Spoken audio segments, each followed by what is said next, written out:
Original.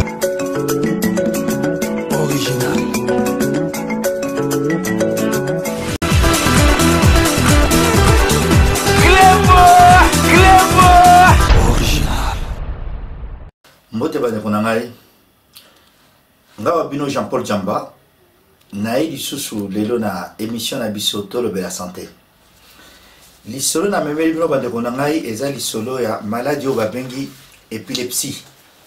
épilepsie na kisasa to benga kango maladie ya ndeke ya onde na ye na betela bino mwa lisolo ya maladie yango to solola na expliquer bino définition nango ba signe nango cause nango attaque cause penza eyebani penza mingi te et puis conduite à tenir ndenini devant mutakwei devant mutazana maladie autoko se comporter na yango bande konazo banda comme d'habitude na définition est en français définition ya épilepsie et le biboé. L'épilepsie est une maladie neurologique chronique qui se caractérise par un fonctionnement anormal de l'activité du cerveau. Les crises d'épilepsie résultent d'une activité excessive d'un groupe plus ou moins important de cellules nerveuses cérébrales, provoquant l'équivalent d'un court-circuit entre le neurone au babenra des charges électriques. Voilà en français. Après, je vais expliquer en lingala. Les crises se traduisent par répétition des crises imprévisibles et souvent très brèves. Crise et épilepsie, et 1 à 2 minutes maximum. Si vous avez mesani namaka ko expliquer bino dans sa physiopathologie de na ibsa bino ndenge nini était dans auto eza ezotambola malamu ndenge nini était dans auto mo ekomi maladie. Dans le cerveau, nous avons des cellules qu'on appelle neurones, qui dialoguent entre elles par les courants électriques, connexion à la synapse. Tout est codé et ce dialogue s'opère chaque fois qu'on effectue une tâche. Les informations continuent dans le même sens, se prolongent à travers la moelle épinière jusqu'à nos organes. De l'urbanine. Et le cerveau n'a pas de cellule au babengi neurone. Neurone wana ezokutana. Pour neurone wana kutana, eza courant ezotambisa ba neurone wana. Pour neurone wana kutana, nde bazobenga synapse. Connexion ya neurone wana nde babengi synapse. Sikoyo synapse wana ezo continuer mutu mobimba. Et loko nyo swatane na zotombola loboko boye, connexion ezosalama po et permettre na tombola loboko wana. Sikoyo soki charge eleki électricité eleki et ça dit court-circuit wana esali na cerveau nde babengi épilepsie bale kolanga ye siko épilepsie ezande na ba groupe ebele bamsu baza na ba épilepsie babengi focale o basalaka ba crise partielle na ko expliquer bien après bamususu basalaka crise o babengi généralisée. Donc crise focale to partielle et ngol bake moi parti moi etel moko cerveau nde et moi court-circuit wana et c'est traduit comme mingi omona na absence et musomona moi mouvement moko mutu bovani na yazota la mais azota azate azana regard vide mais azosa moi crise d'épilepsie bozo ebate siko soki neti court-circuit wana et cerveau mobimba nde babengango donc épilepsie généralisée nakoya na ko expliquer bien siko bande konanga cause ezanini ba cause ya épilepsie ezanini ba facteur favorisant du moins autocolobela ba facteur favorisant eza moi ebele influence génétique au babenaka ba antécédents familiaux traumatisme crânien plus dans l'enfance car développement ya cerveau ya mwana nano ekomeli mwana mususu nakobotama soki neti azalaki mwa ndambo oxygène akokoma na mokolo kosala ba crise épilepsie. Traumatisme cérébral, démence et comme ma épilepsie, maladie d'Alzheimer et comme ma épilepsie, excès à jeux vidéo et comme ma paix, mon tout à la épilepsie, kozanga pongi, manque à sommeil et même ma crise épilepsie, consommation toxique toxique ezali drogue, cannabis, eza masanga, alcool, excès pe ekomemelo épilepsie. Bakisi mususu pe okomela bomona osala épilepsie. Donc ozomona facteur favorisant eza mo ebele bande pa ngai. Na nyonso wana soki neti ozosala épilepsie, soki babengaki observance ya traitement, soki ozolanda traitement no très bien, stabilisation ekotaka mingi et puis crise yango ediminaka. Il n'y a pas d'âge pour faire les crises d'épilepsie. Donc âge ezate po na mutu, donc l'épilepsie peut toucher tout le monde. Ekozwa mukolo, ekozwa mwana, mais mingi épilepsie ezozwa bana mike pour cerveau na bango na ne komi na maturité te. Bana mike, adolescent na bakoko. Wana nde bazozwa mingi épilepsie. Nde na bisi bino cause, mais bazo distinguer siko trois grandes catégories il y a épilepsie.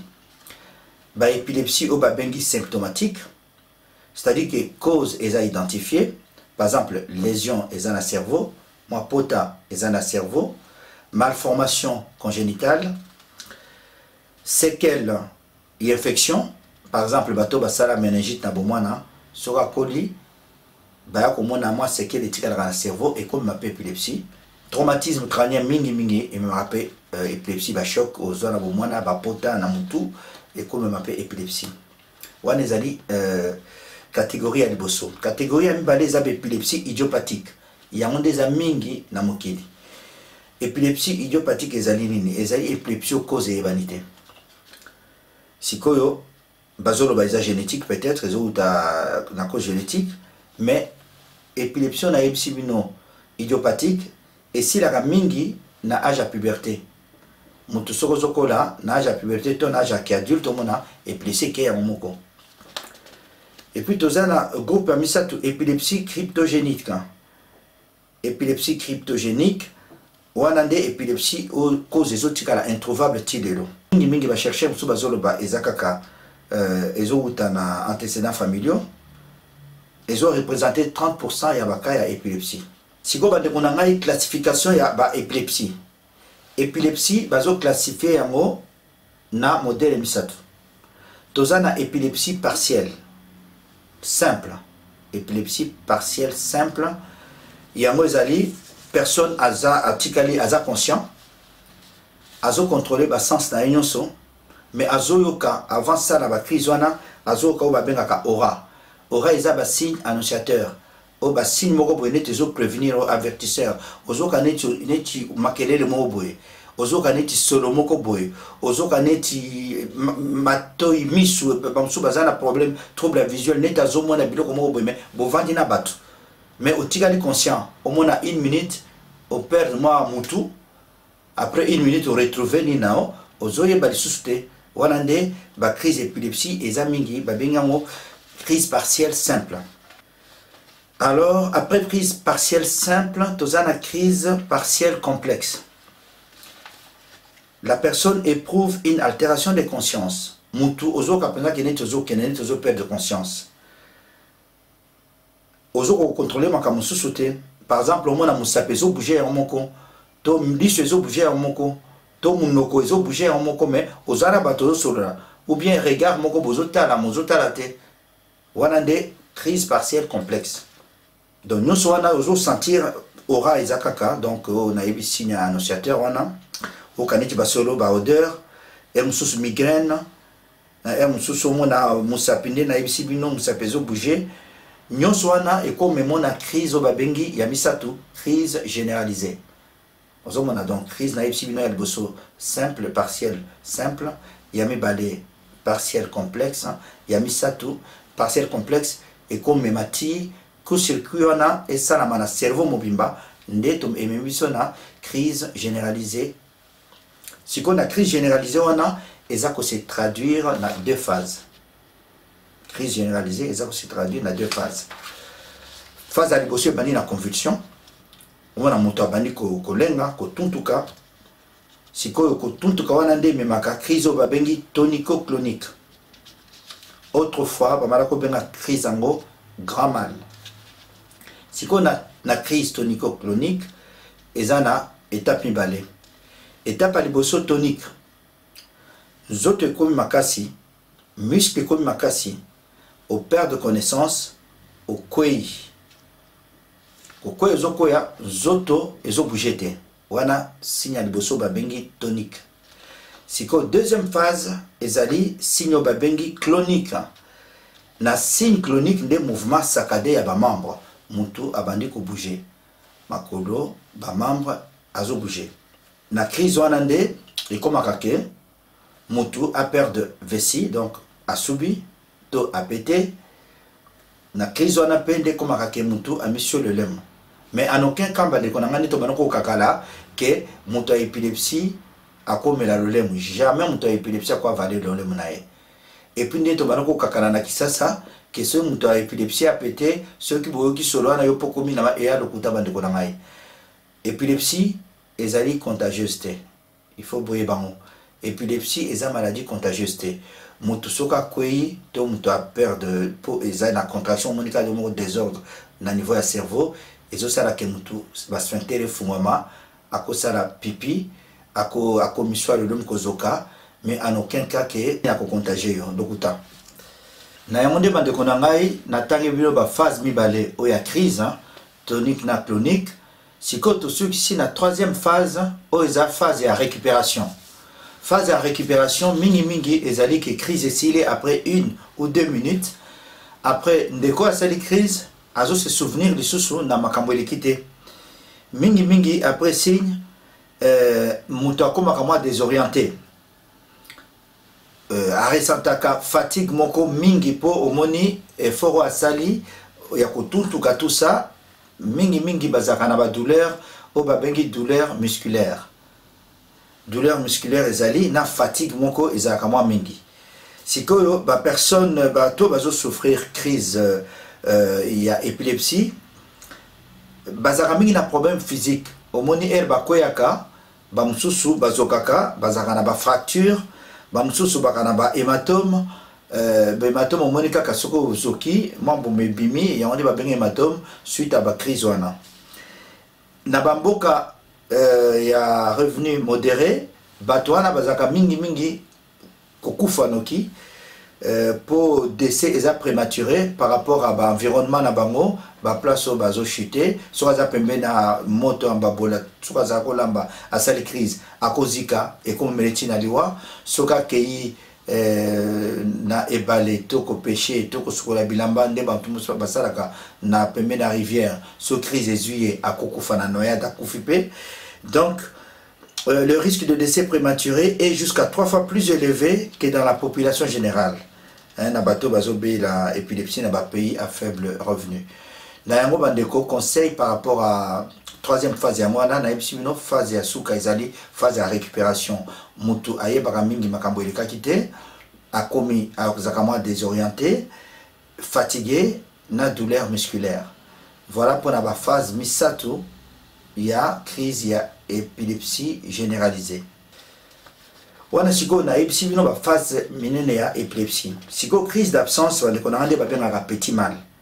Crise d'absence ezali perte de conscience, regard vide, aux otala mutu mais pendant quelques secondes mingi na bana ya on faut que suivre la bana. Boko vana na mwana bozoli ya boye, bozo solola, mwana zo répondre te. Azotalone, azotalote. Donc il faut que suivre la petit mal ou ba benga crise d'absence ces amis mingi na bana.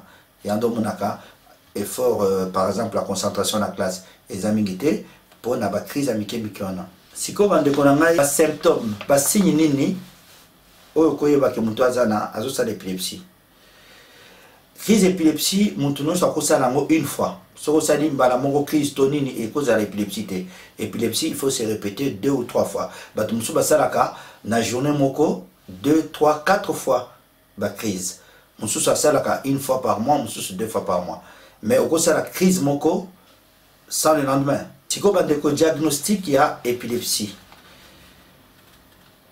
Diagnostic épilepsie, médecin à la caté, elle va doit faire épilepsie. Et ça a témoin, moutamemi, du solo qui est à la et le comme la qui déconne boye.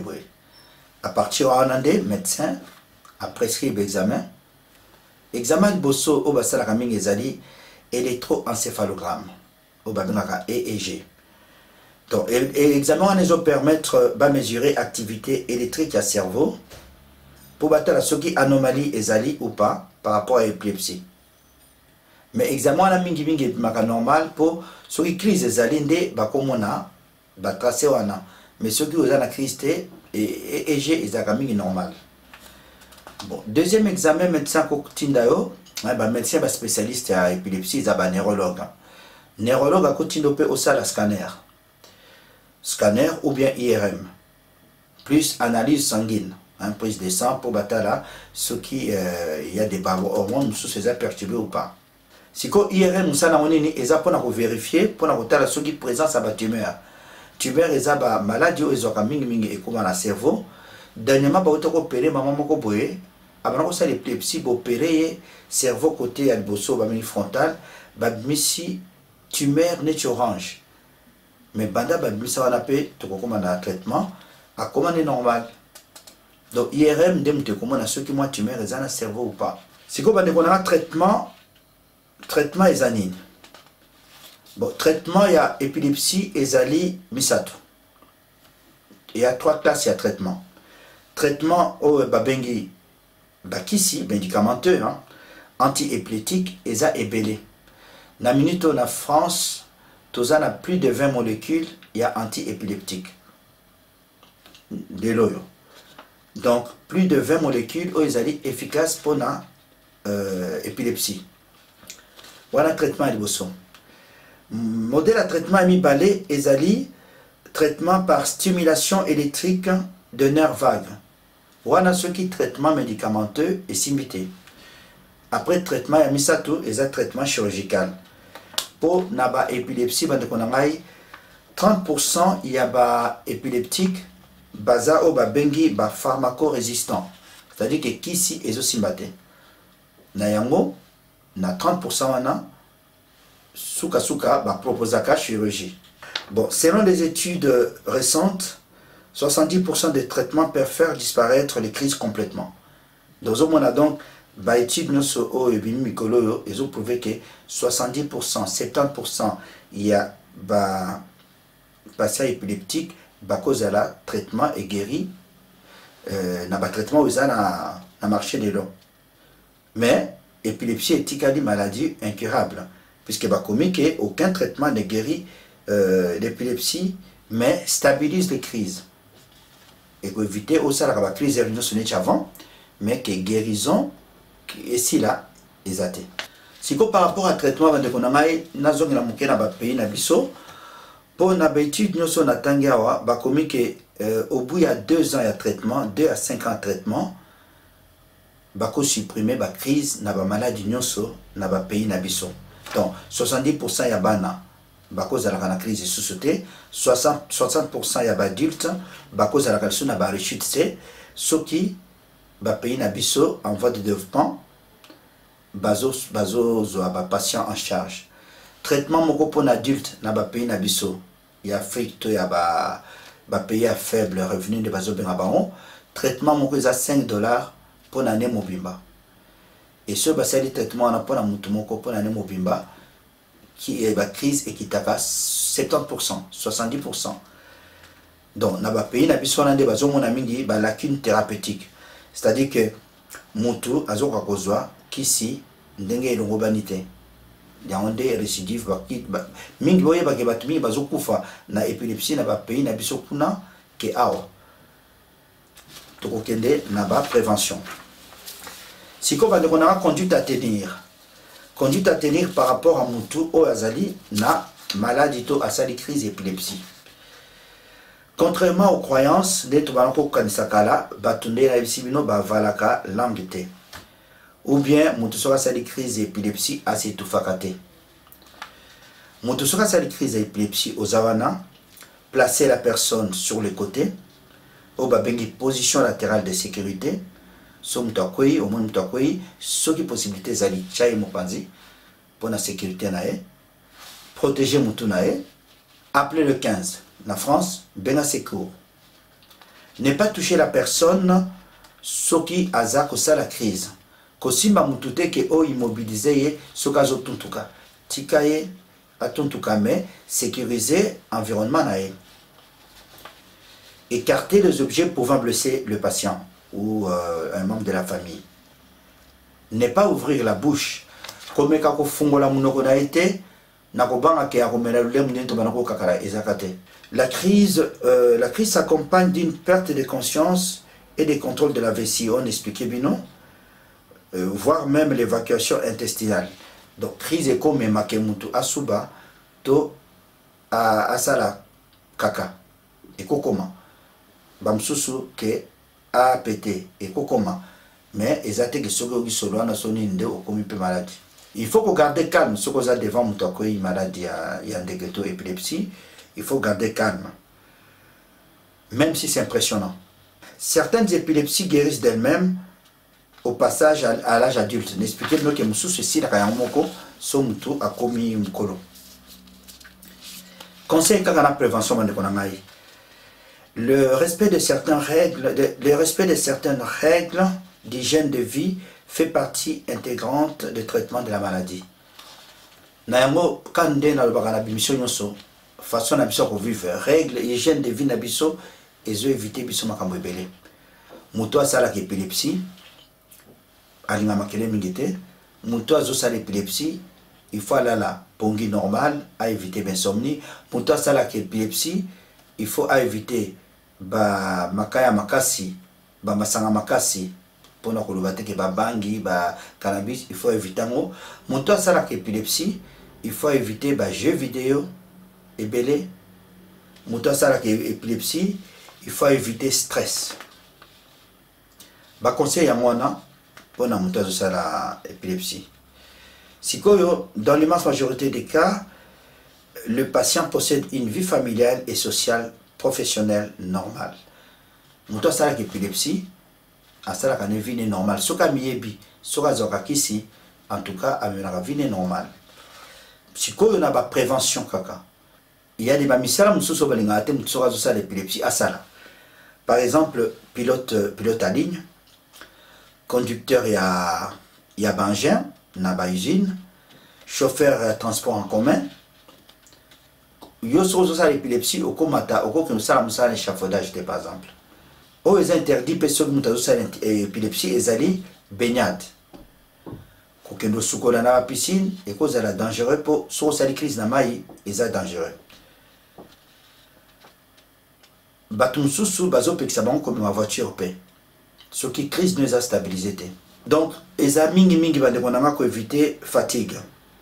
Muto azo sali épilepsie, il faut pas éviter fatigue azala na hygiène de vie moko correct. Siko bande kopona ko silisa nangana yebisa bino kaka épidémiologie. Nombre à maladies ezana mokili oyo ya épilepsie pendant la France tina mokili. Et puis na bete le du solo épilepsie après. En France, environ 500 000 personnes sont atteintes de cette affection, dont environ la moitié sont des jeunes de moins de 20 ans.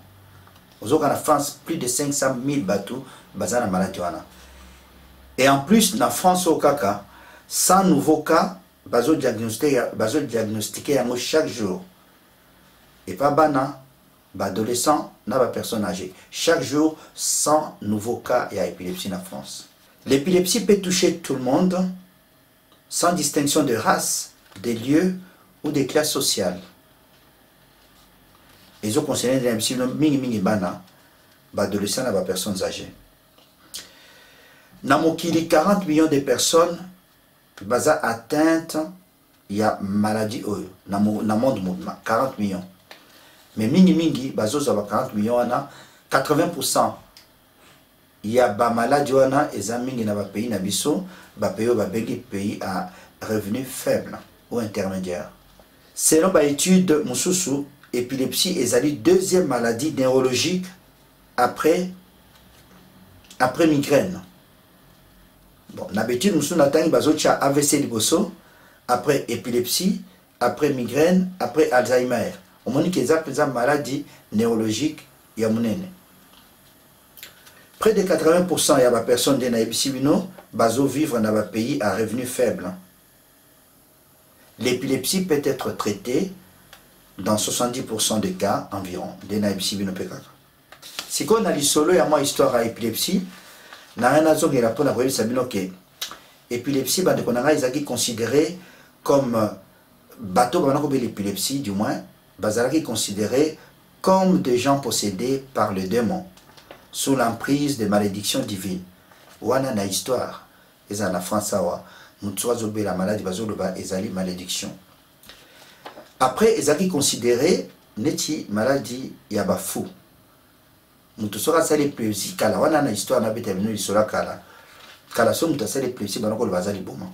Mais tozana bato ya minene oyo babanako sali épilepsie. Ya ndena ba recherche na moni Isaac Newton abanako sala azalaki épileptique. Molière azalaki épileptique. Napoléon Kakayabiso à France azalaki épileptique. Gustave Flaubert écrivait Muneno Toyebi Yepe azalaka épileptique. Donc épilepsie est une maladie parmi les maladies banda kala avant Jésus-Christ 400 avant Jésus-Christ bah il y avait déjà épilepsie. Mais ils ont suscité crainte, ils ont même kobanga, ils ont même incompréhension, ils ont même discrimination, ils ont même stigmatisation. Stigmatisation, ils ont dit que l'accent mutomosapi, que talaye boy, épilepsie, ils ont même Nayango, Organisation mondiale de la santé, basala que depuis 97 ans, que politique moko ezala ponako faire connaître maladie oyo. Ya onde musala to sala lelo. Que boye bake eza maladie dangereuse te, mutoko vivre nango, baki c'est comment mode de vie a bien payé et comment que osa stable osala makambo normal. Ponako revenir kana makambo histoire, boye bake na Chine par exemple na Inde, ti lelo yo ba considérer ka épilepsie neti motif ya interdiction ya kobala. Il y a annulation à mariage. Na Inde na Chine ti lelo. Kaka na histoire, Royaume-Uni kaka Angleterre to na bangowa, loi interdisant aux personnes souffrant d'épilepsie de se marier n'a été abrogée qu'en 1971. Na 71 ans kakande na Londres ba boy loi wana babana ko poya batuba batu épilepsie babana. Na États-Unis na 70 ans kakande ba boy loi oyo banako pekisa bato baza susceptible ya kozala épileptique bakota na babar bakende na ba théâtre bakota na ba restaurant bakende na ba bâtiment public kaka na 70 ans de ba boy loi wana. Yaoundé depuis 97 campagne zo salama au babengi sortir de l'ombre. Organisation mondiale de la santé zo sala campagne depuis 97 pour te informer batou, te faire connaître maladie yo que zali maladie moko dangereuse te. Voilà bande konanga yi diso na zaki nango lelo pona émission na biso tolo la santé. Ngawa bino Jean-Paul Jamba na kosukisa kaka ndenge mama nanga bana ko yebisa ngai papa Dembaki ndekama nyamase na kitetela papa nzoto malamu nzoto kolunguno eleki loso nyama na mbisi nzamba batela biso kimia ezala banda kuna biso. Merci.